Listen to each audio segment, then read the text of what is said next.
राहों में थे लाखों कांटे पर मंजिल पे टिकी थी आंखें। आइए मिलते हैं आज डीआईएसपी अरविंद सोनकर जी से, जिन्होंने सारी मुश्किलों को पार कर सफलता का मुकाम हासिल किया। Yes please. Good morning. Have a seat. Thank you introduce yourself. Sir. मेरा नाम अरविंद सोनकर है। मैं मऊ ज़िले का निवासी हूँ।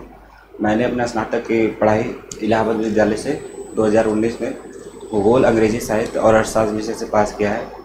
मैंने अपने परास्नातक की परीक्षा वीर बहादुर सिंह पूर्वांचल विश्वविद्यालय सब्जेक्ट क्या था आपका? 2021 में भूगोल विषय से पास किया। 3 सब्जेक्ट क्या क्या थे आपके ग्रेजुएशन के? भूगोल, अंग्रेजी साहित्य और अर्थशास्त्र। Okay, yes please continue. So you introduce yourself. Any hobbies? Sir मेरी हॉबी इको टूरिज्म और क्रिकेट में। Eco tourism? सर मैं अभी इको टूरिज्म में पीएचडी में अभी मैं इसी वर्ष एडमिशन लिया हूँ eco tourism. Okay, explain eco tourism for a layman. कोई गांव का आदमी अगर आपसे मिले, जी सर, उसको आप कैसे एक्सप्लेन करेंगे इको टूरिज्म क्या है? सर अगर कोई गांव का आदमी मुझे मिलता है, simple man who doesn't understand too much of technicality, कैसे एक्सप्लेन करेंगे आप? सर इको टूरिज्म मतलब प्राकृतिक क्षेत्रों का भ्रमण से और वहाँ के वन्य जीवों, वनस्पतियों, जीव जंतुओं का भ्रमण करना और प्रकृति का आनंद लेना, इसे इको टूरिज्म करना। और उनका संरक्षण, उन्हें किस प्रकार से लाभ पहुँचाया जा सके।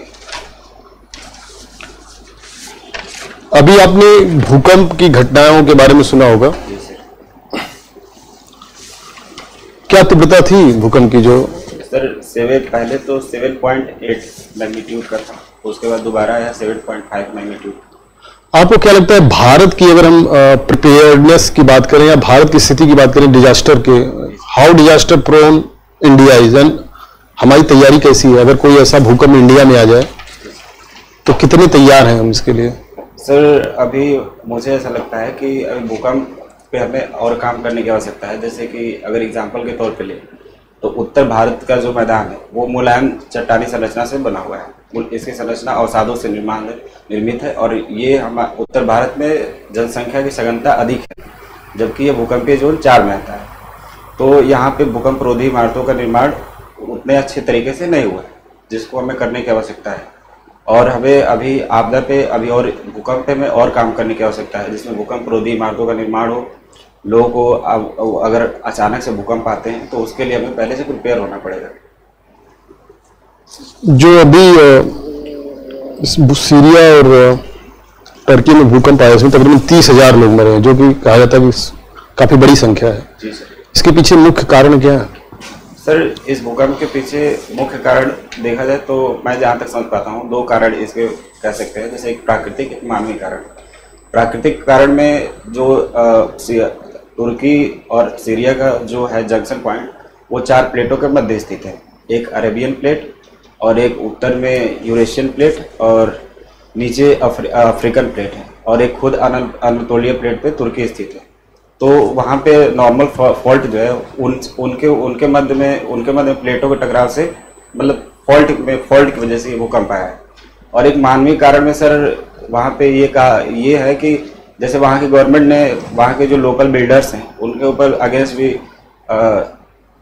भी वो सर आराम से, अच्छा बोल रहे हैं आप, बहुत अच्छा बोल रहे हैं, रिलैक्स रहिए, बिल्कुल रिलैक्स हो, बहुत अच्छा बोल रहे हैं सर। उनके अगेंस्ट उन्होंने कानूनी कार्रवाई करने के लिए बोला है, क्योंकि उन्होंने भूकंप रोधी इमारतों का निर्माण अच्छे से नहीं किया ना, उनके बारे में पहले से लोगों को जागरूक किया, क्योंकि वो एक भूकंपीय जोन में आता है वो क्षेत्र, जबकि वहाँ भूकंप रोधी इमारतों का निर्माण नहीं हुआ है अच्छे से।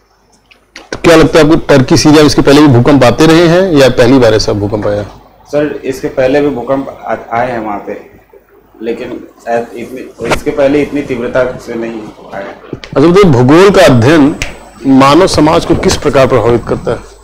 सर भूगोल एक ऐसा विषय है जिसके द्वारा हम किसी भी क्षेत्र का स्थानिक और क्रमबद्ध तरीके से अध्ययन कर सकते हैं और वहाँ के क्षेत्रों को इससे सामाजिक आर्थिक लाभ भी पहुँचाया जा सकता है।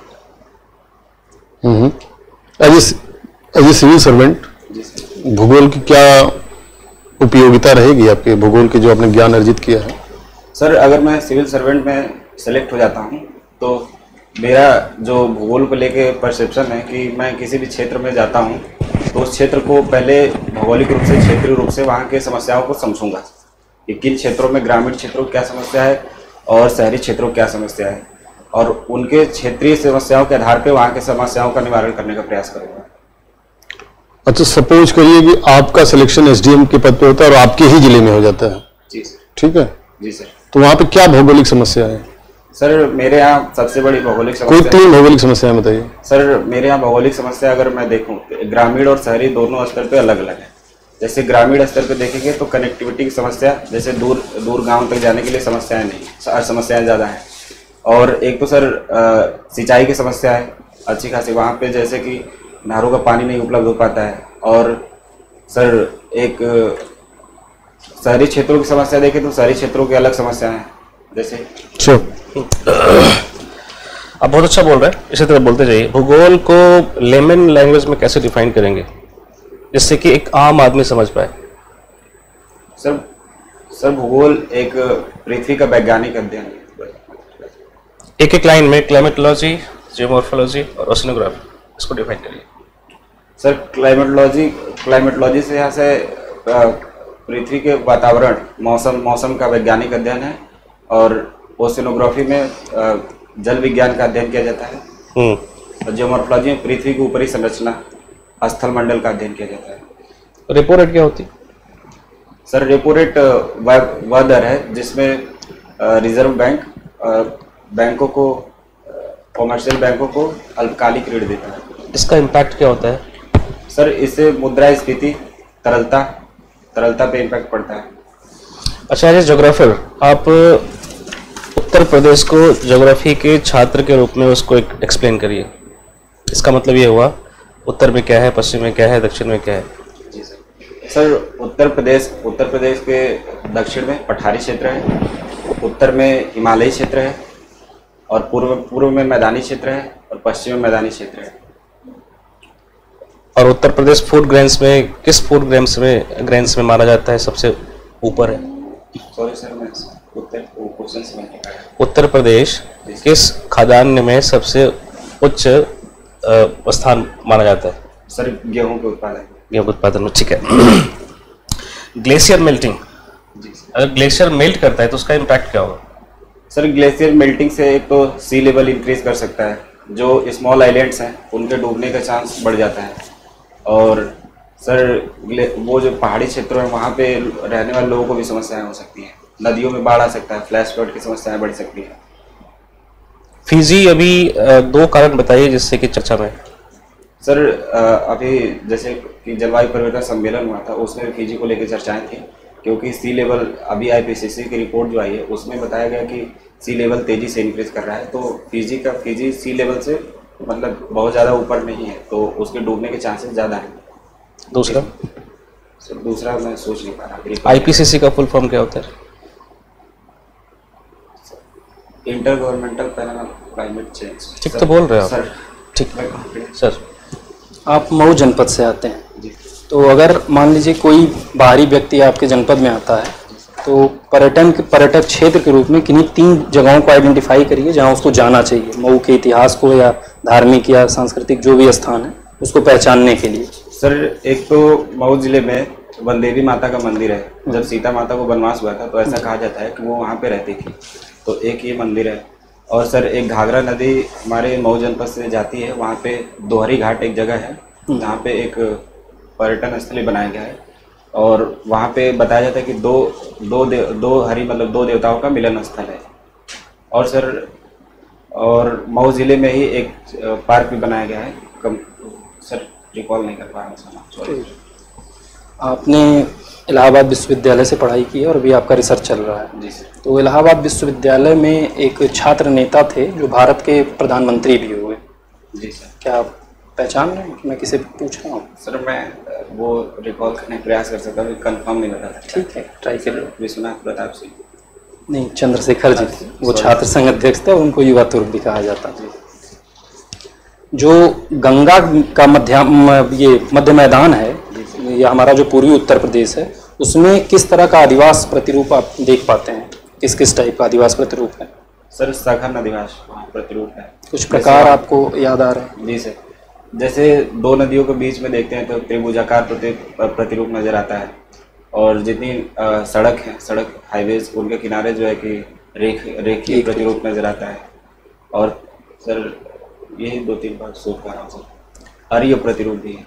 और जो ये पूर्वी मैदान है गंगा का, तो इसमें कुछ एक प्राकृतिक रचना का निर्माण होता है, नदियाँ निर्माण करती हैं। तो स्पेशली हमारे पूर्वांचल में जो है आप देख रहे हैं कि नहीं, उस तरह की बहुत सी संरचनाएं पाई जाती हैं। कुछ याद कर पा रहे हैं कि मैं किस संरचना की बात कर रहा हूँ? सर जो कि आपके पूर्वांचल में ज़्यादा है, मऊ क्षेत्र में, गोरखपुर में, और जैसे आप जाएंगे मध्य गंगा मैदान में, तो बहुत सी संरचनाएं हैं। तो नदी की एक विशेषता होती है वो। सर उस पाट प्रदेश बोलते हैं। एक छाड़न झील जानते हैं जिसको ऑक्सबो लेक बोलते हैं? हाँ सर, ऑक्सबो तो लेक। वो मध्य गंगा मैदान की विशेषता है नदियों की। तो ऐसा क्यों होता है कि नहीं वो मध्य गंगा मैदान में ऑक्सबो का निर्माण करती हैं नदियाँ? सर नदियाँ जब मैदानी क्षेत्रों में प्रवेश करती हैं तो वो अपने साथ अत्यधिक मात्रा में अवसादों को लेकर आती है, और जब वो अवसादों का भार वहन क्षमता नहीं कर पाती है तो विसर्ग से जब बहती है तो वो अपना मार्ग परिवर्तित करती है। इसके कारण जो है कि नए मार्ग का जब निर्माण करती है तो इससे ऑक्सबो लेक का निर्माण होता है। और एक चीज़ और बताइए आप कि कमिश्नरी प्रणाली के बारे में आप तो सुने ही होंगे। जी सर। तो अभी कितने जिले हैं कमिश्नरेट? सर 4 जिलों में लागू हो गया है और 3 जिलों में भी घोषणा हुई है कमिश्नरी प्रणाली की। कौन कौन से जिले हैं वो आप रिकॉल कर पाएंगे? सर अभी जिन 3 जिलों में घोषणा हुई है उसमें प्रयागराज, आगरा और गाजियाबाद है, और 4 जिले जिनमें लागू हैं उनमें लखनऊ, कानपुर, नोएडा और सर एक में रिकॉल भी वाराणसी सर। तो इसका क्या लाभ होगा कमिश्नरेट करने का, जो सरकार प्रयास कर रही है कि नहीं हम कमिश्नरी जिले बनाएं?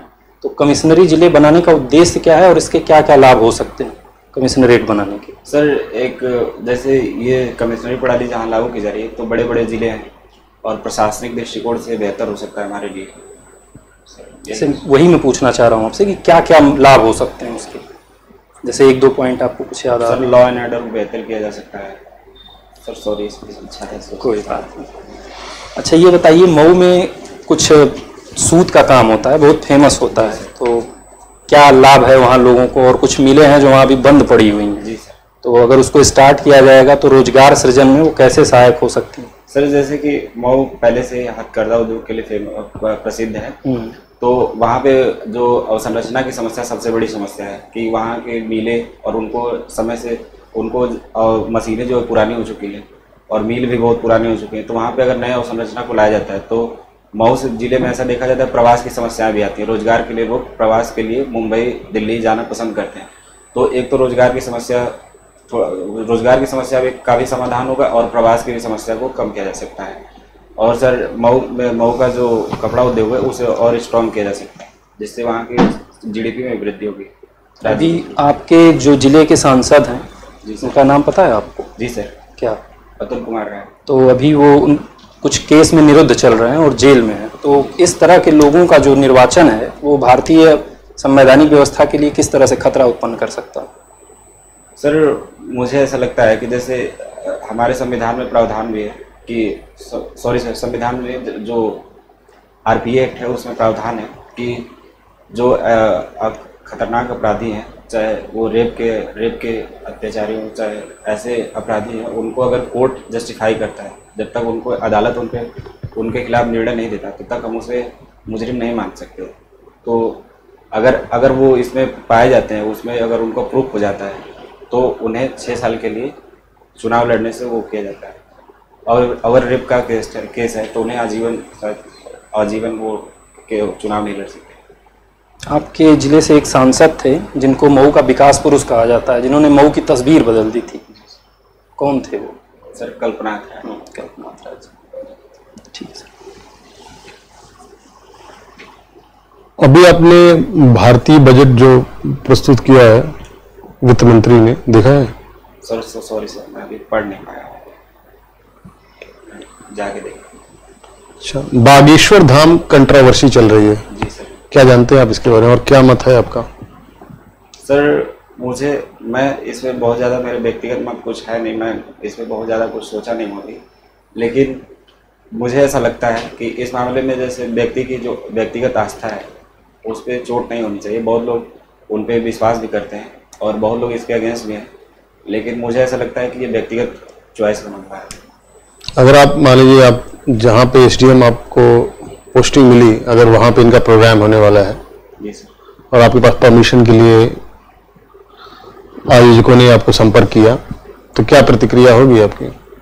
सर मैं वहाँ की व्यवस्था के अनुसार देखूंगा, जैसे ये अगर लोगों में मान्यता है इनकी और उनको परमिशन भी है तो मैं इसमें परमिशन दे सकता हूँ, उनके लिए व्यवस्था कर सकता हूँ। सो हिंडनबर्ग रिपोर्ट आई थी जी सर। और उससे अडानी ग्रुप के जो शेयर्स थे वो काफी नीचे गिर गए थे। जी सर। क्या था इस रिपोर्ट में ऐसा? सर इस रिपोर्ट में जो अडानी ग्रुप के शेयर्स का मामला था, तो उन्होंने अपने कंपनी की प्रॉपर्टी को बढ़ा के दिखाया था, इसकी वजह से उसका खुलासा हुआ था। ठीक है, धन्यवाद। अभी आपको फीडबैक के लिए बुलाया जाएगा।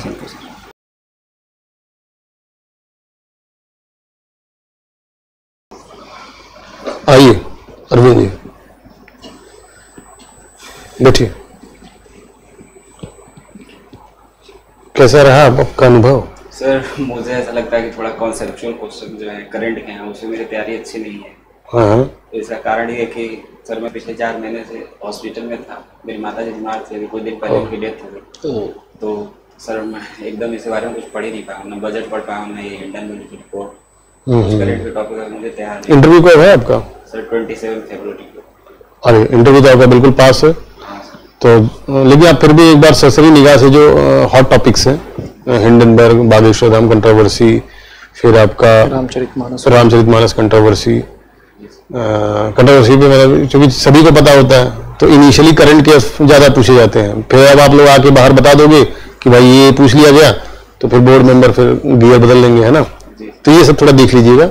सब्जेक्ट नॉलेज देखिए आपका, अगर मैं पॉजिटिव्स की बात करूँ तो आप कॉन्फिडेंट हैं, ठीक है, सिटिंग पोस्चर आपका अच्छा है, नॉलेज आपकी बहुत बढ़िया है, ठीक है, करंट अफेयर भी ठीक है, लेकिन हमें ऐसा लगता है कि थोड़ा सा आप उसको देख लीजिएगा। जैसे आप फिजी में विश्व हिंदी सम्मेलन चल रहा है ना, उसकी नॉलेज आपको सर ने पूछा तो फिजी आपने उसको आईपीसीसी बताया, जो कि पुरानी न्यूज है लेकिन सही न्यूज है, लेकिन दूसरा वो आप बता सकते थे जो आप मिस कर गए।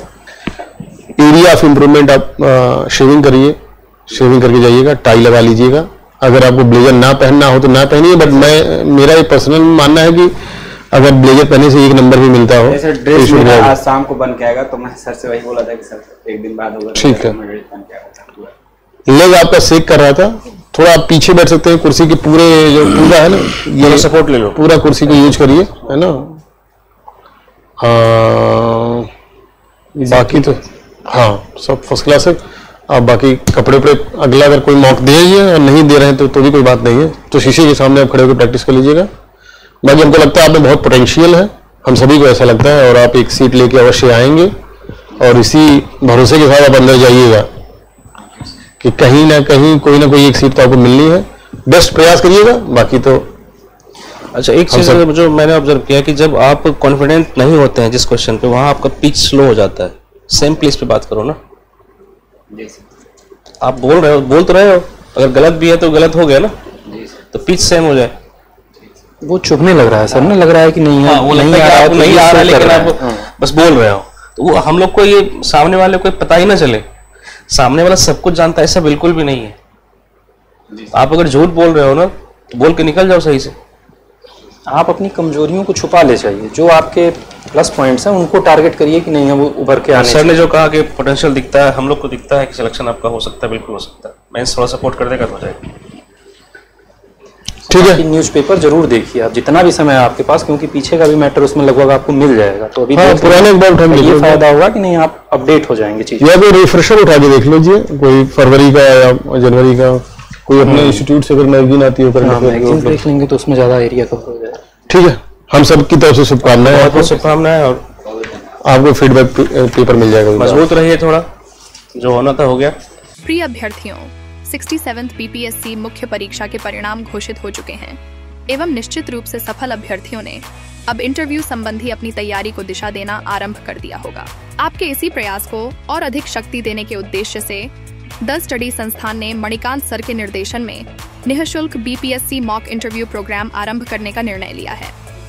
बीपीएससी मॉक इंटरव्यू प्रोग्राम 23 सितंबर से आरंभ हो रही है।